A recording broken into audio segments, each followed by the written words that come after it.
I want to thank Kevin for this amazing altar behind me. He didn't know we were going to talk about gardens this morning, but as soon as he found out the topic, oh my gosh, he's the perfect person to do this altar. This morning, we're going to visit the village of Findhorn in northern Scotland.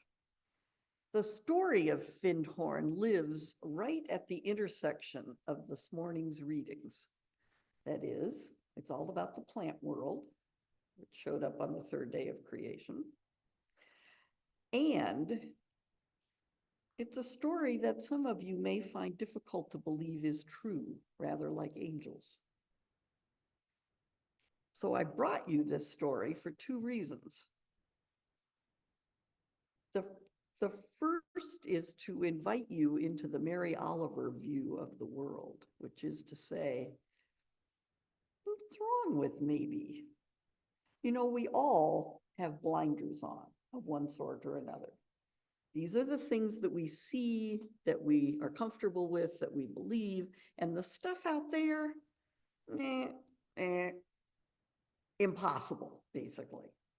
So this morning is an invitation to widen your blinders a little bit, because I'm here to tell you that no matter how wide they are, the earth, the world, will still sometimes astonish you. So I'm bringing you a story that astonished me and inviting you to say, maybe, how interesting, and what if? And second, I'm bringing you this story because it enhances your relationship with the earth and the natural world to even imagine that what we're going to talk about is actually true. This is an invitation to see that much more is possible than we usually think. So let me introduce you to Findhorn. It's located on the shore of the North Sea, due north of Edinburgh. You got to go through the Cairngorms and out the other side and all the way to the North Sea. You get to the seashore, you're up the road from Inverness, little village. It's pretty crummy weather. This is northern Scotland, right? It's windy and cold and it rains all the time. But nonetheless, in the early 1960s, okay, so those of you who are my age or older, you can remember the early 60s, yeah? Okay, good. In the early 1960s, a small group of unusual people came to Findhorn, to an undeveloped spot next to a trash dump, and camped out in an old trailer. We call it a trailer. The Brits call them caravans, right? It's, you know, that camping trailer. Who was in this trailer? Well, the father of the family was Peter Caddy, C-A-D-D-Y, an Englishman, who, after any number of adventures in the Himalayas and in the British Army and, you know, got running a hotel and whatever, had decided to surrender his life to God. And what I mean by that is he believed in the power of positive thinking. He believed, as the Buddha told us a long time ago, your thoughts create your reality. He believed in the law of manifestation, which is, if God says this is going to happen, I don't have to worry about how, it just will. It just will. And if you are following God's directions, then what you need will show up. It will. His character reminds me very much of the story of Peace Pilgrim. Remember the woman who walked back and forth across the country carrying a bit of Kleenex and a, you know, pad of paper and a pencil, but no water, no food, no change of clothes. And in all the years that she walked back and forth across the country, I think she spent one night out of doors. People fed her, people housed her, people loved talking to her. That was her mission, was to talk about peace wherever she was. Anyway, Peter Caddy was like that. He just, this enormous trust, this surrender to God is going to provide. Most of us do not have the nerve to do that because it's a very courageous stance. I mean, seriously.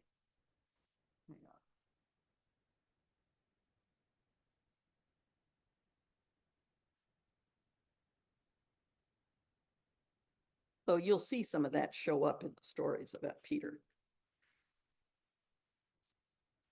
Eileen Caddy, his wife, was, as she said, not really into all that spiritual stuff. She spent most of her time in the kitchen and raising their three boys. She did, however, have a strong meditation practice. And in the course of meditating, she heard voices, which eventually resolved into one voice that came to her very clearly, very directly, and she took it to be the voice of Source. She sat there with a notebook in her lap and just wrote down everything the voice said, like she was taking dictation. When Peter read her notes the next morning, he knew what he was supposed to do that day. His whole goal was to live carrying out God's instructions, and the instructions came through Eileen.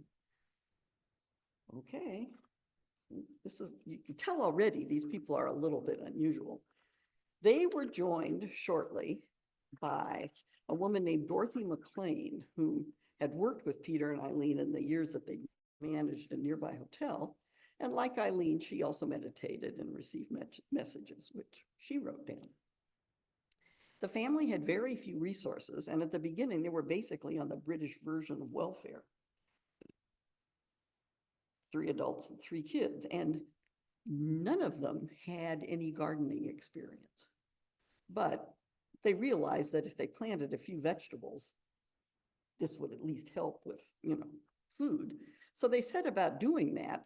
The trouble was they were literally camped on a sand dune. I mean, the soil had no organic matter in it. They were on the beach. So, but Peter was dedicated to carrying out instructions, and Eileen received guidance, very specific guidance, about how to set up this garden. And of course, first, the guidance at the beginning was about you need more organic matter in this soil. You can't plant anything in sand. Come on. So Peter knew that it would show up, but they didn't just sit there waiting for it to show up. They went out and gleaned seaweed, from the rocks, and a neighbor pastured horses, so they, gleaned manure out of the, they were working at it. But stuff just happened to Peter. It's this free surrender, like, I don't have to worry about how it's going to show up. It just will. It was his habit to take long walks in the neighborhood, which is very rural. And one day he noticed a sheep tangled in a barbed wire fence. So he went over, of course, to, help it, and he released the animal. But before he could check out if it was okay or not, it bolted and rejoined the flock. So he went over to the farmer's house to tell him, what had happened. You might want to check to make sure he's okay. The farmer was so grateful to have an animal saved. I mean, if your flock is not large, one animal makes a big difference. He was so grateful that not only did he give Peter a huge pile of manure, he loaded it in his truck and delivered it. I mean, that's the way Peter's life went. It was one synchronicity after another. It's like, I need manure. Okay, there's okay, we got it. A visitor once asked Peter what he did when a prayer did not get answered. And Peter's reply was, it never happens. Seriously, I mean, he couldn't entertain the question. It never happens. Dorothy had a special gift to add to this mix. They were all working in the garden and their results were good, but they were nothing special. Then one morning in May, Dorothy received these words during their morning meditation. The forces of nature are something to be felt into, to be stretched out to. One of the jobs for you is to feel into the nature forces such as the wind, feel its essence and purpose for me. This is capital M me, and be positive and harmonize with that essence. It will not be as difficult as you immediately imagine because the beings of these forces will be glad to feel a friendly power. All forces are to be felt into, even the sun, the moon, the sea, the trees, the very grass. All are part of my life. All is one life. Play your part in making life one again with my help.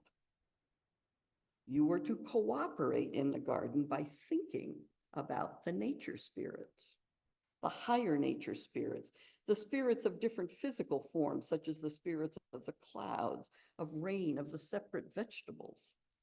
In the new world, their realm will be quite open to humans, or I should say humans will be open to them. Be open and seek into the glorious realms of nature with sympathy and understanding, knowing these beings are of the light, willing to help, but suspicious of human beings. Dorothy was surprised, to say the least. This was a communication about the garden, like specifically. So, but when she shared it with Peter, he immediately saw a way that this could help the garden. He encouraged Dorothy to seek out more information, like why are my lettuces dying? What am I going to do about these bugs? I mean, none of these guys know anything about gardening. They're starting at the beginning. Finally, she agreed to try, but I don't know, thinking about the clouds and the rain and the sun. How about if I just start with something really basic? The spirit had mentioned separate vegetables, so I'm going to pick my favorite vegetables, which is peas. Right? Regular old English peas, the ones that we love to eat. And the English, my God, they love peas.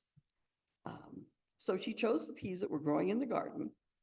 During her morning meditation, she reached a new level of consciousness. And as soon as she thought about peas, she received this message. I can speak to you, human. I am entirely directed by my work, which is set out and molded, and which I merely bring to fruition. You have come to my awareness. My work is clear before me. The force fields are there to be brought into manifestation regardless of obstacles. And there are many obstacles in this manifested world. You think that slugs, for example, are a greater menace to me than man, but this is not so. Slugs are a part of the order of things, and the vegetable kingdom holds no grudge against those it feeds. But man takes what he can as a matter of course, giving no thanks, which makes us strangely hostile. Humans generally seem to know not where they are going or why. If they did, what a powerhouse they would be. If they were on the straight course of what is to be done, we could cooperate with them. I have put across my meeting and I bid you farewell. Okay, so she's talking to some kind of an intelligent energy that has to do with the life force of peas. And as she developed the ability to communicate with this life force, she got exact instructions about preparing the soil, the compost, the watering, and so forth. At least once a day, she would initiate contact, and she'd get messages like this. You have overdone the watering, so cut down a little. It need not be a nightly routine in this climate where the sun is not a daily routine. It is right to have the plants close together because everything is intensified in the garden. We are pleased at the way the garden is being tackled. We wish you could see the forces now working in the garden. Those from below are gradually being drawn up, and ours are coming in great swift waves. No, it is not necessary to put the peat in the garden, better in the compost. We are speeding up the compost. Mix more often. Okay, So she's writing all this stuff down, and then Peter is making sure that it happens exactly according to their instructions, even the ones that went against orthodox gardening practice. And the garden thrived. Big surprise, right? Bigger, taller, more abundant than any others in the neighborhood. Dorothy used the word diva, or deva, D-E-V-A, which is a Hindu word that means being of light, to describe the intelligence that she was talking to. She thought of it as a formless energy. There was a different deva for each type of plant. And hundreds of messages were recorded, like, the sooner you turn the compost, the sooner it will be ready. We should like some sunshine, but the plants are coming along well.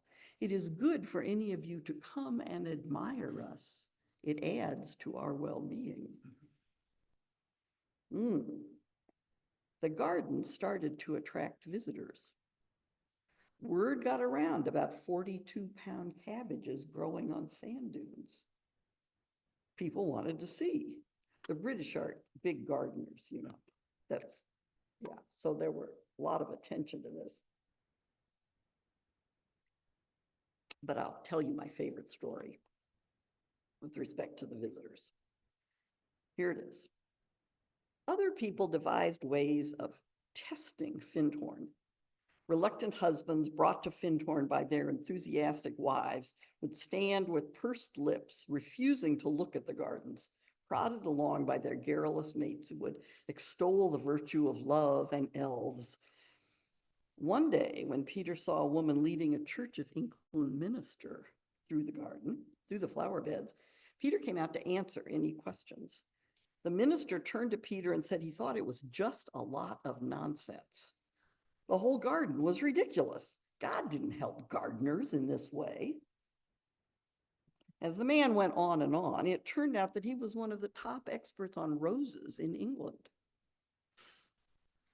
Peter, knowing that everyone has a unique contribution to make to Findhorn, immediately asked the man to design a rose garden to go alongside the road.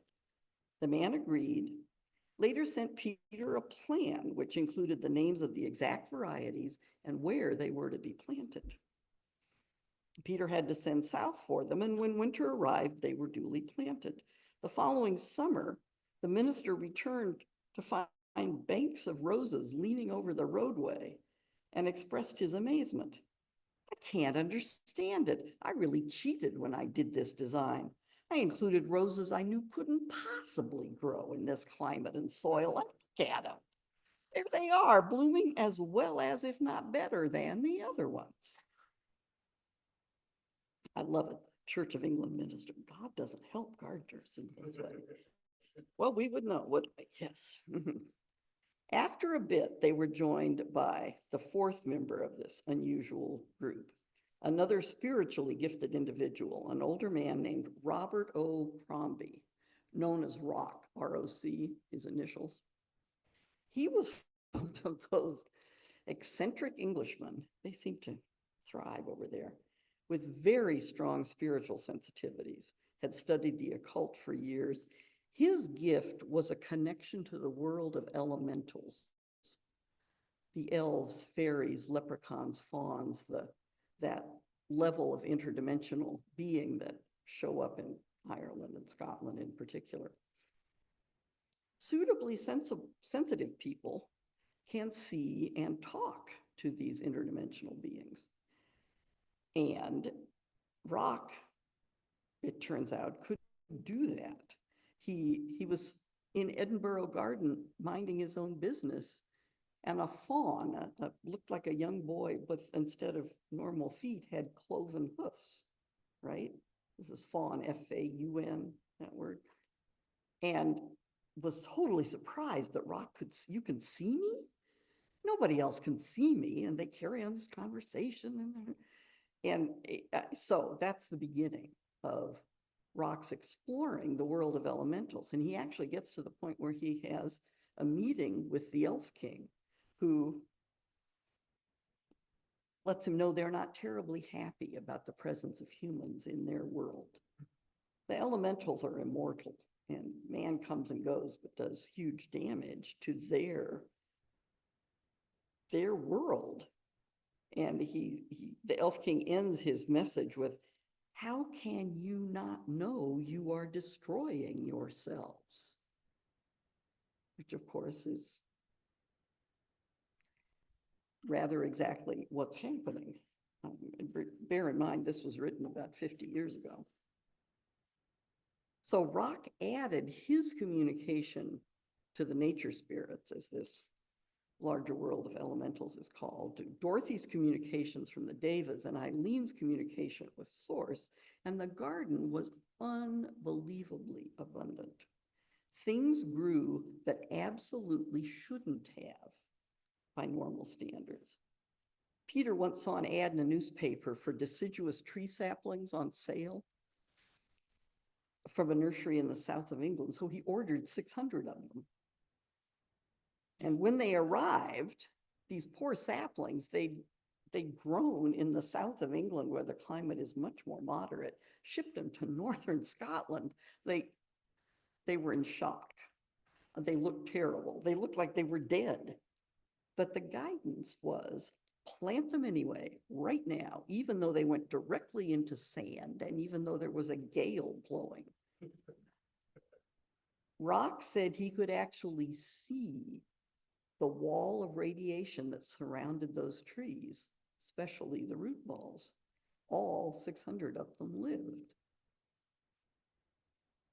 Wouldn't you like to have those kind of friends helping you in your garden? The whole garden became a demonstration of what could be done when there's cooperation between the worlds, the unseen world and ours. Today, Findhorn is still in operation as an eco-village, spiritual center, and thousands come to visit. But the four principals, Peter, Eileen, Dorothy, and Rock, have all passed away, and the unusual communications have ceased. And the cabbages are normal sized. But it is still a place of great peace, and people experience that when they come and walk through the gardens. So the next time you're watering your orchids and admiring their flowers, or out in your garden talking to your tomatoes, remember Findhorn. Invite the divas in. You are participating in a tiny corner of a very large unseen world. And above all, be grateful. This is a beautiful world that we live in. Okay, that's the report from Findhorn. Woohoo! Talk back time. Okay, Jim, come on up.